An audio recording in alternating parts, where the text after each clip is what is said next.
আসসালামু আলাইকুম। প্রিয় দর্শক সবাইকে স্বাগত জানাচ্ছি আজকের আয়োজনে। আপনাদের সাথে আছি আমি ওয়াহিদ ফারুকী। বাংলাদেশ জলবায়ু পরিবর্তনের কারণে সবচেয়ে ঝুঁকিপূর্ণ দেশগুলোর একটি।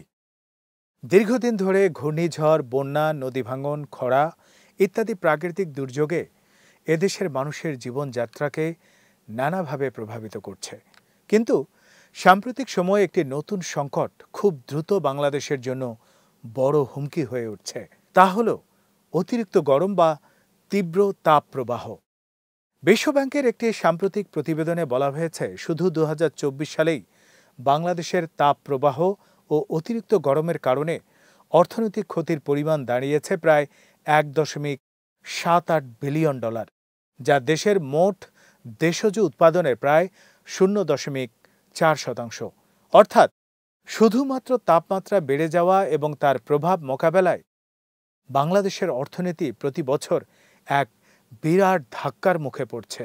1980 সালের তুলনায় আজকের বাংলাদেশ অনেক বেশি উষ্ণ হয়ে উঠছে। গত 4 দশকে সর্বোচ্চ গড় তাপমাত্রা বেড়েছে প্রায় 1.1 ডিগ্রি সেলসিয়াস। তবে এর চেয়েও উদ্বেগজনক হল ফিলস লাইক টেম্পারেচার বা অনুভূত তাপমাত্রার বৃদ্ধি।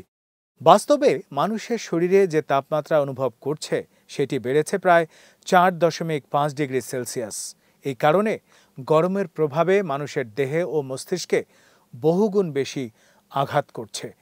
ঢাকা শহরকে প্রতিবেদনের সবচেয়ে ঝুঁকিপূর্ণ শহর হিসেবে চিহ্নিত করা হয়েছে। এর হিট ইন্ডেক্স জাতীয় গড়ের তুলনায় 65% দ্রুত গতিতে বেড়ে চলছে। ঢাকায় প্রতিনিয়ত যে অপরিকল্পিত নগরায়ন চলছে, কংক্রিট ও অ্যাসফল্টের আধিক্য, যানবাহনের অতিরিক্ত ধোঁয়া, শিল্প কারখানার নির্গমন, গাছপালা কেটে ফেলা এবং খোলা জায়গার অভাব, এসব কারণ মিলিয়ে শহরটি এক ভয়ঙ্কর তাপদ্বীপে পরিণত হয়েছে।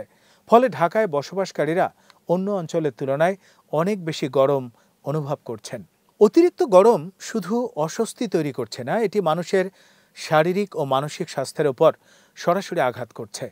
বিশ্বব্যাংকের প্রতিবেদনে বলা হয়েছে, চরম গরমের কারণে বাংলাদেশে ডায়রিয়া, পানিশূন্যতা, শ্বাসকষ্ট, ত্বকের রোগ, হিট স্ট্রোক সহ নানা রোগ বৃদ্ধি পাচ্ছে। সবচেয়ে বেশি ঝুঁকিতে রয়েছেন নারী ও বয়স্করা। নারীরা গৃহস্থলীর কাজে, বিশেষ করে রান্নাঘরে অতিরিক্ত তাপের সংস্পর্শে আসেন। অপরদিকে বয়স্কদের দেহে তাপমাত্রা নিয়ন্ত্রণের ক্ষমতা কম থাকায় তারা সহজেই হিট স্ট্রোকে আক্রান্ত হন।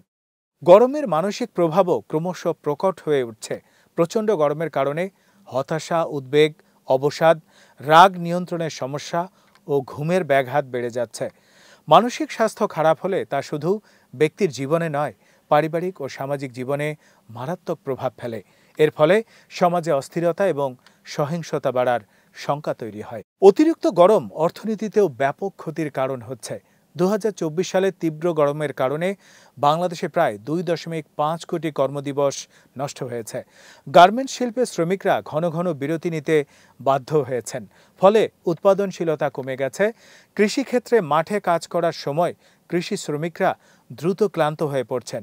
ফলে সময়মতো জমিতে কাজ শেষ করা সম্ভব হয়নি। নির্মাণ শিল্পেও একই সমস্যা দেখা দিয়েছে। শ্রমিকরা সারাদিন খোলা জায়গায় কাজ করায় উৎপাদনের গতি কমেছে। প্রকল্প সম্পন্ন হতে বেশি সময় লাগছে। পরিবহন খাতেও চালক ও সহকারীরা গরমে অসুস্থ হয়ে পড়ছেন, যার ফলে দুর্ঘটনার ঝুঁকি বাড়ছে। বাংলাদেশের অর্থনীতি শ্রমশক্তি নির্ভর। এমন একটি অর্থনীতিতে অতিরিক্ত গরম সরাসরি উৎপাদনশীলতা হ্রাস করে এবং ক্ষতির বোঝা বাড়িয়ে দেয়। এর সঙ্গে যোগ হয় স্বাস্থ্য ব্যয়। গরমজনিত অসুস্থতার কারণে চিকিৎসা খরচ বেড়ে যায়, যা নিম্ন ও মধ্যবিত্ত পরিবারের জন্য আরও চাপ সৃষ্টি করে। অপরিকল্পিত নগরায়ন গরম বাড়িয়ে দিচ্ছে আরও বেশি। শহরগুলোতে আরবান হিট আইল্যান্ড ইফেক্ট নামক একটি প্রভাব তৈরি হয়েছে। দিনে সূর্যের আলো ও তাপ কংক্রিট ও টিনের ছাদে জমা হয়, আর রাতে সেই তাপ ধীরে ধীরে নির্গত হয়। ফলে শহরের রাতেও গরম কমে না। শহরের ভেতরকার গরম গ্রামীণ এলাকার তুলনায় কয়েক ডিগ্রি বেশি থাকে। এর সঙ্গে বায়ু প্রবাহ বাধাগ্রস্ত হওয়ায় পরিস্থিতি আরও খারাপ হয়। বিশ্বব্যাংকের প্রতিবেদনে কয়েকটি সমাধান প্রস্তাব করা হয়েছে। প্রথমত, স্বাস্থ্য ব্যবস্থা শক্তিশালী করতে হবে। হাসপাতালগুলোতে হিট স্ট্রোক প্রতিরোধ ব্যবস্থা রাখতে হবে। পর্যাপ্ত কুলিং সুবিধা নিশ্চিত করতে হবে। চিকিৎসক ও স্বাস্থ্যকর্মীদের প্রশিক্ষণ দিতে হবে যাতে তারা দ্রুত হিট সম্পর্কিত রোগ শনাক্ত ও চিকিৎসা দিতে পারেন। দ্বিতীয়ত, শহরের সবুজ জায়গা বাড়াতে হবে। পার্ক, ছায়াদার গাছ, ছাদ বাগান এবং নগর সবুজ করিডোর তৈরি করতে হবে। গাছপালা শুধু ছায়া দেয় না, তারা বাতাস ঠান্ডা করতেও সহায়তা করে। তৃতীয়ত, তথ্য সংগ্রহ ও গবেষণার উপর জোর দিতে হবে। কোন এলাকায় গরম বেশি, কোন জনগোষ্ঠী বেশি ক্ষতিগ্রস্ত হচ্ছে, এসব তথ্য সংগ্রহ করে সঠিক পরিকল্পনা গ্রহণ করতে হবে। সবচেয়ে গুরুত্বপূর্ণ হলো আন্তর্জাতিক সহযোগিতা। জলবায়ু পরিবর্তনের কারণে তৈরি হওয়া এই সংকট বাংলাদেশের একার পক্ষে মোকাবেলা করা সম্ভব নয়। উন্নত দেশগুলোর কাছ থেকে আর্থিক সহায়তা ও প্রযুক্তি অভিজ্ঞতা গ্রহণ করতে হবে। বিশ্বব্যাংক বলছে, সিঙ্গাপুরের মতো দেশ কিভাবে নগর এলাকায় সবুজ পরিসর তৈরি করেছে এবং প্রযুক্তি ব্যবহার করে গরম নিয়ন্ত্রণ করছে, তা থেকে বাংলাদেশ শিক্ষা নিতে পারে। অন্যান্য দেশে উদাহরণ হতে পারে। জাপান কর্মক্ষেত্রে হিট রেসপন্স প্রোটোকল চালু করেছে। সেখানে শ্রমিকদের নির্দিষ্ট সময় অন্তর বিশ্রাম দেয়া বাধ্যতামূলক। ঠান্ডা পানি সরবরাহ ও ছায়াময় জায়গা নিশ্চিত করা হয়। দক্ষিণ কোরিয়া তাপপ্রবাহ মোকাবেলায় কমিউনিটি সেন্টারগুলোতে কুলিং সেন্টার তৈরি করেছে, যেখানে গরমের সময় মানুষ গিয়ে কিছুক্ষণ বিশ্রাম নিতে পারে। বাংলাদেশেও এ ধরনের উদ্যোগ নিতে পারে। যদি এখনই কার্যকর পদক্ষেপ না নেওয়া হয়, তবে আগামী এক দশকে বাংলাদেশের জন্য তাপপ্রবাহ এক ভয়াবহ সংকটে পরিণত হতে পারে। তাপমাত্রা বাড়তে থাকলে কৃষি উৎপাদন কমে যাবে, শ্রম উৎপাদনশীলতা আরও হ্রাস পাবে, স্বাস্থ্য ব্যয় বহুগুণ বেড়ে যাবে, আর মানুষ কর্মসংস্থান হারিয়ে গ্রাম থেকে শহরে আসতে বাধ্য হবে। এতে শহরে আরও ভিড় বাড়বে, গরম আরও বাড়বে। এমনকি জলবায়ু অভিবাসীর সংখ্যা বাড়তে পারে। সমুদ্রপৃষ্ঠের উচ্চতা বৃদ্ধি ও লবণাক্ততার কারণে যেমন উপকূলীয় মানুষরা ইতিমধ্যে অন্যত্রে চলে যাচ্ছে, তেমনি গরমের কারণে অনেক মানুষ কাজের সন্ধানে ও সহনশীল পরিবেশের খোঁজে নতুন জায়গায় যেতে বাধ্য হবেন। এর ফলে সামাজিক চাপ, অর্থনৈতিক অস্থিরতা এবং রাজনৈতিক সমস্যা বাড়বে।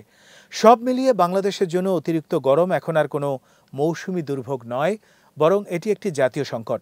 প্রতি বছর বিলিয়ন ডলারের ক্ষতি, কোটি মানুষের কর্মদিবস নষ্ট, স্বাস্থ্য ও মানসিক সমস্যার বিস্তার, সব মিলিয়ে এটি একটি বহুমাত্রিক সংকট। এখনই যদি সরকার, বেসরকারি খাত, নাগরিক সমাজ এবং আন্তর্জাতিক অংশীদাররা একসঙ্গে কাজ না করে, তবে পরিস্থিতি নিয়ন্ত্রণের বাইরে চলে যাবে। তাই অবিলম্বে নগর পরিকল্পনায় সবুজায়ন বাড়ানো, স্বাস্থ্য ব্যবস্থা শক্তিশালী করা, প্রযুক্তি নির্ভর সমাধান গ্রহণ করা এবং আন্তর্জাতিক সহযোগিতা নিশ্চিত করা ছাড়া অন্য কোনো পথ নেই। বাংলাদেশ তার উন্নয়ন যাত্রা অব্যাহত রাখতে চাইলে গরমের এই হুমকিকে গুরুত্ব সহকারে মোকাবেলা করতে হবে। টেকসই উন্নয়ন নিশ্চিত করার জন্য জলবায়ু অভিযোজনকে আর বিলম্ব করা যাবে না। এখনই পদক্ষেপ নেয়ার উপযুক্ত সময়। প্রিয় দর্শক, এরই সাথে শেষ করছি আমাদের আজকের আয়োজন। সবাই ভালো থাকুন, সুস্থ থাকুন আর নিরাপদে থাকুন। আল্লাহ হাফেজ।